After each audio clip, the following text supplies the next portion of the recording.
पाकिस्तान अपना एक stable coin भी लॉन्च करने वाला है और पाकिस्तान जो है वो क्रिप्टो में थर्ड लार्जेस्ट कंट्री है।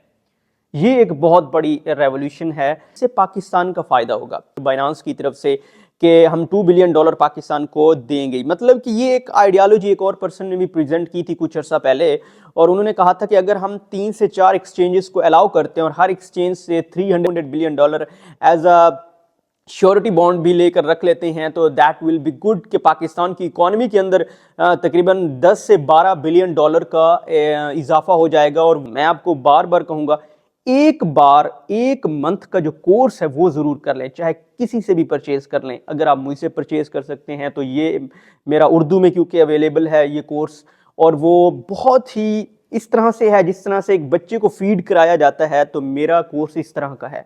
यानी कि एक माइनर चीज़ें भी आपको क्लैरिफाई हो जाएंगी, लेकिन आप जब किसी एकेडमी में या इस चीज़ में जाएंगे तो आपको ये चीज़ें क्लैरिफाई नहीं होगी। जबकि मैं आपको वीडियो के सबूत के साथ फिर मैं आपको वो चीज़ें बता रहा होता हूँ कि कहाँ पे किस किस तरीके से आपने चलना है, तो that will be beneficial for you. अस्सलाम वालेकुम दोस्तों, वेलकम हो गया आपका ट्रेडिंग साइंस चैनल के ऊपर। और आपको पता है कि पाकिस्तान में जो ऑफिशियली अनाउंसमेंट हो चुकी है वो है बाइनांस और HTX को NOC देना, यानी नो ऑब्जेक्शन सर्टिफिकेट मिल चुका है इन दोनों एक्सचेंजेस को। बट इसके पीछे रीज़न क्या है? लोग कुछ कह रहे हैं कि ये सही नहीं हुआ। आई थिंक सो कि जब एक अच्छा काम हो तो अप्रिशिएट भी गवर्नमेंट को करना चाहिए, और इस गवर्नमेंट को क्रेडिट जाता है जिस तरह से उन्होंने बाइनांस एक्सचेंज को अलाउ किया है।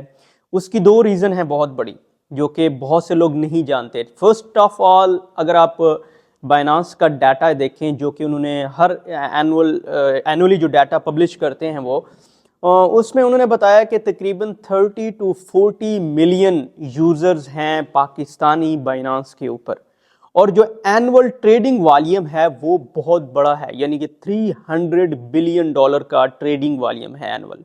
तो अगर एक कंट्री के अंदर इतनी अडाप्टेशन एक प्लेटफॉर्म की हो चुकी है, तो गवर्नमेंट अगर वो स्टेप ना लेती तो आई थिंक सो कि ये एक अनफेयर भी था लोगों के साथ। लोगों को बहुत से मसाइल भी आ रहे थे, एक लीगल वे में भी चलना मुश्किल हो रहा था। लेकिन अब जो स्ट्रैटेजिक जो एक डील साइन हुई है, MOU जो साइन हुआ है पाकिस्तान और बाइनांस को फाउंडर सीज, जो कि strategic advisor as a select किए गए थे पाकिस्तान क्रिप्टो काउंसिल के, और जिसमें साकिब जो कि एक बिलाल बिन साकिब जो कि एक न्यू आपको सिलेक्शन एक नज़र आई थी क्रिप्टो के केसेस में, कि वो बंदा, उसकी बंदे की कोशिश है, उसको क्रेडिट भी जाता है जिस तरीके से उसने इस चीज़ को आगे लेकर चले। और बेसिकली जो चीज़ बहुत ज़्यादा इंपॉर्टेंट है वो ये है कि इससे पाकिस्तान का फ़ायदा होगा, क्योंकि जो श्योरिटी बॉन्ड दिया गया है पाकिस्तान को $2 बिलियन का सीज की तरफ से, यानी को फाउंडर बाइनांस की तरफ से, कि हम $2 बिलियन पाकिस्तान को देंगे। मतलब कि ये एक आइडियोलॉजी एक और पर्सन ने भी प्रेजेंट की थी कुछ अर्सा पहले, और उन्होंने कहा था कि अगर हम 3 से 4 एक्सचेंजेस को अलाउ करते हैं और हर एक्सचेंज से $300 या $200 billion as a surety bond भी लेकर रख लेते हैं तो दैट विल बी गुड कि पाकिस्तान की इकोनॉमी के अंदर तकरीबन 10 से 12 बिलियन डॉलर का इजाफा हो जाएगा। और वो जो पैसा होगा डेफिनेटली वो तो पाकिस्तान की इकोनॉमी को बूस्ट कर सकता है। उसके अलावा एक और चीज़, जो $300 बिलियन का ट्रेडिंग वॉल्यूम है, तो इस पर भी पाकिस्तान परसेंटेज अपनी सेट कर सकता है, क्योंकि बाइनांस के ऊपर बहुत ज़्यादा ट्रेड हो रही होती है क्रिप्टो के, जैसे हम बिटकॉइन कहें, BNB, एथेरियम, बहुत से दूसरे कॉइन। और एक सेफ एंड भी होगा, क्योंकि एक तो पाकिस्तान के अंदर कोई भी इशू होगा तो बाइनांस का यहाँ पे हेड ऑफिस होगा, वहाँ पे जाके मामले को सॉर्ट आउट किया जा सकता है। कोई इश्यूज आते हैं या किसी किस्म का स्कैम होता है तो वो प्रॉपरली हम एक लीगल वे में चल सकते हैं जो लोग कर रहे हैं। और उसमें एक और चीज़ कि डायरेक्ट इससे बैंक अटैच हो जाएंगे, क्योंकि पहले जो बाइनांस के अंदर चाहे गवर्नमेंट अलाउ ना करती तो ऑलरेडी भी लोग कर रहे हैं, लेकिन उसमें यह है कि P2P ट्रांजैक्शंस हो रही हैं, कि बैंक से बैंक की तरफ ट्रांजैक्शन हो रही है। लेकिन अब जो नया मेथड इंट्रोड्यूस होने जा रहा है, जो कि मैं उसका पहले एनालिसिस आपको बता दूंगा क्या होगा, जो मुझे एक्सपेक्टेशन है कि इस तरह से गवर्नमेंट चलेगी। उसकी रीज़न क्या है कि डायरेक्ट बैंक जो हैं वो बाइनांस से अटैच होंगे, उसी के थ्रू आप परचेज कर पाएंगे, सेल कर पाएंगे। यानी कि डायरेक्टली आप बाइनांस से जैसे आप किसी पर्सन को पेमेंट करते हैं तो वो बैंक से पेमेंट बाइनांस में जाएगी, बाइनांस से बैंक में आएगी। तो इस तरह ये होगा कि एक तरीका बहुत शफाफ हो जाएगा, स्कैमिंग बहुत कम हो जाएगी, और इसमें एक लीगल वे में चलना बेटर हो जाएगा। और फिर जो गवर्नमेंट टैक्स लगाएगी, आई थिंक सो कि गवर्नमेंट को बड़ा टैक्स नहीं लगाना चाहिए। गवर्नमेंट अगर 5% या 3%, 2% भी टैक्स लगाती है तो एक बहुत बड़ा वॉल्यूम टैक्स की मद में पाकिस्तानी गवर्नमेंट को मिलेगा। ये भी एक बहुत बड़ा बेनिफिट है गवर्नमेंट की तरफ से।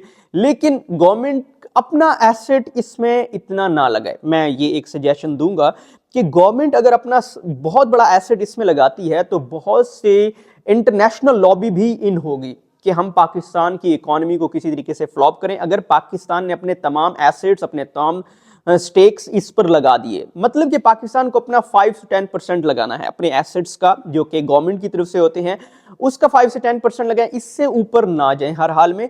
बट ये टैक्स की मद में यूजर से मिनिमम टैक्स रख के, फ्रेंडली इन्वायरमेंट प्रोवाइड करके, एक लीगल वे में इसको अगर ऑन करते हैं तो बहुत बड़ा रेवेन्यू टैक्स का पाकिस्तानी गवर्नमेंट को आएगा।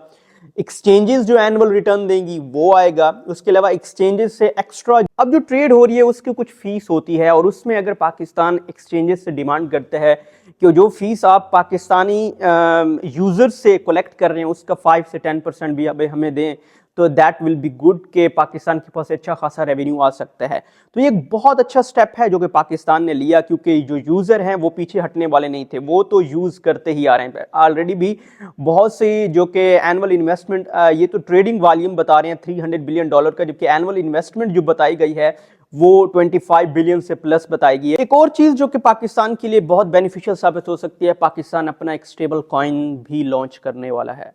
और क्योंकि सीज जो है वो स्ट्रैटेजिक एडवाइजर है, तो सीज की मौजूदगी में आई थिंक सो कि पाकिस्तान एक अच्छा स्टेबल कॉइन लॉन्च कर सकता है। और पाकिस्तान जो है वो क्रिप्टो में 3rd लार्जेस्ट कंट्री है। ये एक बहुत बड़ी रेवोल्यूशन है जो कि ये अडॉप्ट कर चुके हैं पाकिस्तानी। और आई थिंक सो कि अगर आप ये इस चीज़ में इन होना चाहते हैं, जो कि मैं आपको अपना एक एनालिसिस बताना चाहता हूं कि अगर आप लोग कुछ न्यू यूज़र भी आएंगे डेफिनेटली अब, क्योंकि ये एक ऑफिशियली एक लीगल वे में चीज़ चल रही है, तो अब बहुत से न्यू यूज़र्स भी आएंगे, बहुत से ऑलरेडी जो यूज़र्स हैं वो दोबारा इन होंगे। तो मैं उनको कहूँगा कि कम से कम आप एक बार एक अच्छा कोर्स परचेज करके, बेशक उसमें $50 लग रहे हैं, $100 लग रहे हैं आपके, या मिनिमम चार्जेस लग रहे हैं, कम से कम 1 मंथ का एक कोर्स जरूर कर लें और एसएमसी कोर्स कर लें। हाँ, अगर आप मुझसे वो कोर्स परचेज करना चाहते हैं तो इस लिंक में मेरा व्हाट्सएप नंबर भी मौजूद है, व्हाट्सएप ग्रुप भी मौजूद है, उसको ज्वाइन भी कर सकते हैं, मेरे सारे सोशल मीडिया लिंक्स भी मौजूद हैं। तो कम से कम आप 1 मंथ जरूर उस चीज को स्टडी कर लें, देन आपको एनालिसिस करना आ जाएगा, देन आपको समझ आ जाएगा कि आपने इन जो कमोडिटीज होती हैं, जैसे गोल्ड हो गया, एथीरियम यानी ये क्रिप्टो की केस में एथीरियम है, बिटकॉइन है, बीएनबी है, तो डिफरेंट दूसरे स्टेबल कॉइन्स हैं, तो उनके ऊपर आपने बेसिकली ट्रेड कैसे करनी है। आपको इन चीज़ों का होना हो जाएगा कि कौन कौन सी टर्म्स हैं जो कि यूज़ होती हैं जब आप इन केसेस में क्या कर रहे होते हैं, ट्रेड कर रहे होते हैं। तो definitely it's depends on you कि आप अपने ऊपर कितना वर्क करते हैं। अगर आप एज इट इसमें कूद पड़ेंगे देन आप लॉस ही करेंगे। मैंने बहुत से लोगों को देखा, जब मैं किसी को मशवरा दे रहा होता हूं तो मैं डेफिनेटली एक अच्छा मशवरा ही देता हूं। मैंने अपने लोगों को भी इस तरह से जब वो इन हुए तो मशवरा दिया कि भाई ये इस तरीके से ये मार्केट होती है, ये कोई शॉर्टकट वे नहीं है इसका। बहुत से लोग इस वजह से भी इन होते हैं कि यार 1 मंथ में हम इतना लगाएंगे और इतना पता नहीं बहुत बड़ा प्रॉफिट आ जाएगा, शॉर्टकट ढूंढते हैं। ये शॉर्टकट वे नहीं है, ये एक लॉन्ग जर्नी है, but it's depends on you कि आप इसको किस तरीके से लेकर चलते हैं। लेकिन कम से कम मैं आपको बार बार कहूंगा, एक बार 1 मंथ का जो कोर्स है वो जरूर कर लें, चाहे किसी से भी परचेज कर लें। अगर आप मुझसे परचेज कर सकते हैं तो ये मेरा उर्दू में क्योंकि अवेलेबल है ये कोर्स, और वो बहुत ही इस तरह से है जिस तरह से एक बच्चे को फीड कराया जाता है, तो मेरा कोर्स इस तरह का है। यानी कि एक माइनर चीज़ें भी आपको क्लैरिफाई हो जाएंगी, लेकिन आप जब किसी एकेडमी में या इस चीज़ में जाएंगे तो आपको ये चीज़ें क्लैरिफाई नहीं होगी। जबकि मैं आपको वीडियो के सबूत के साथ फिर मैं आपको वो चीज़ें बता रहा होता हूँ कि कहाँ पे किस किस तरीके से आपने चलना है, तो that will be beneficial for you. That's why कि आज ये वीडियो मैंने इस वजह से बनाई क्योंकि ये एक इम्पॉर्टेंट टॉपिक था, क्योंकि रिसेंटली जो डेवलपमेंट हुई है, I salute to the government कि उन्होंने इतना बोल्ड डिसीजन लिया और जो कि वर्क कर रहे थे, डेफिनेटली वो वर्क इनके लिए बहुत अच्छा है। क्योंकि जब आप एडवांस वर्ल्ड में जा रहे होते हैं तो देन आपको सोचना चाहिए कि इस तरह की अडेप्टेशन अगर हम करना चाह रहे हैं तो हम अपनी यूथ को क्या दे रहे हैं। Good step, well done the Punjab government and Pakistan government, जो कि जापान भी इस चीज़ को अडॉप्ट कर चुका है। जापान ऑलरेडी इस चीज़ को अडॉप्ट कर चुका है। जापान पाकिस्तान से 30-40 साल फॉरवर्ड चलता है। इट्स मीन कि समथिंग के कुछ ना कोई चीज़ इसमें है, इस वजह से लोग अडॉप्टेशन नहीं कर रहे। लेकिन इसमें सबसे ज़्यादा इंपॉर्टेंट है कि हमारा लीगल और एक फ्रेंडली इन्वायरमेंट होना बहुत ज़रूरी है, क्योंकि इसके बाद लोग अपना एसेट शो भी करवाएंगे, इन्वेस्टमेंट भी करेंगे। तो डेफिनेटली हमारे पास जो जितने भी इदारे हैं उनमें प्रॉपर एक रूल ऑफ लॉ अप्लाई होना चाहिए कि वो इरिटेट ना करें यंग नौजवानों को जो काम कर रहे हैं। डेफिनेटली वो अगर टैक्स पेयर हैं, डेफिनेटली अगर वो पाकिस्तान की इकोनॉमी में हेल्प आउट कर रही हैं, लेकिन अगर उनको इस तरीके से, जैसा कि हमने एक वाक़या सुना, डकी का वाक़या था, तो एक बहुत बड़ा वाक़या है, तो अगर इस तरह से फिर यूथ को ट्रीट किया गया तो that will not be good for Pakistan. इतनी बड़ी डेवलपमेंट के बाद भी पाकिस्तान के लिए कुछ नहीं हो पाएगा। तो जब तक आप फ्रेंडली इन्वायरमेंट अपनी यूथ को नहीं देंगे, उनको सेफ फील नहीं करवाएंगे, तब तक आप फिर इसमें इन्वेस्टमेंट भी नहीं ला पाएंगे। तो this is the main reason कि आप उनसे अच्छे तरीके से चीज़ों को लेकर चलें। कोई इशू है, सॉर्ट आउट एक फ्रेंडली इन्वायरमेंट में करें, उनको ये फील कराएं कि ये उनका कंट्री है। दैट्स द मेन रीज़न, जो कि मेन इशू यहाँ पे पाकिस्तान में इस टाइम फील हो रहा है। तो गुड लक एवरीबॉडी, जो कि 30 मिलियन या 40 मिलियन जो पाकिस्तानी यूज़र्स हैं बनास के ऊपर, उनकी एक टेंशन तो ख़त्म हुई है कि ये इलीगल है या ये है वो है, अब लीगल हो चुकी है, एनओसी जारी हो चुकी है। अब डायरेक्टली बैंक्स भी अटैच होना शुरू हो जाएंगे, बैंक्स भी इसके ऊपर लाहे अमल बनाना शुरू कर देंगे और बहुत सी चीज़ें डेवलपमेंट में होंगी। तो इसके साथ इस चैनल को ज़रूर सब्सक्राइब कर लें। अपना बहुत सा ख्याल रखिए। और अगर आप कोर्स परचेज़ करना चाहते हैं, वो भी जस्ट $50 में, जो कि बहुत ज़्यादा इम्पॉर्टेंट है अगर आप क्रिप्टो, गोल्ड, फॉरेक्स इन चीज़ों में आना चाहते हैं, तो वो ज़रूर परचेज़ कर ले। $50 is not a big amount. अगर बाइनेंस या इस HTX पे ऊपर आके हज़ारों डॉलर इन्वेस्ट करने लगे हैं, तो आपके लिए $50 is not a big amount, but आप इसको अपनी ज़िंदगी का लाइफ चेंजिंग मोमेंट समझेंगे। तो इसके साथ इस चैनल को ज़रूर सब्सक्राइब कर लें। अगर आपने परचेज़ करना हो तो मुझे व्हाट्सएप कॉन्टैक्ट कर सकते हैं। अपना बहुत सा ख्याल रखिए। ओके, अल्लाह हाफिज़।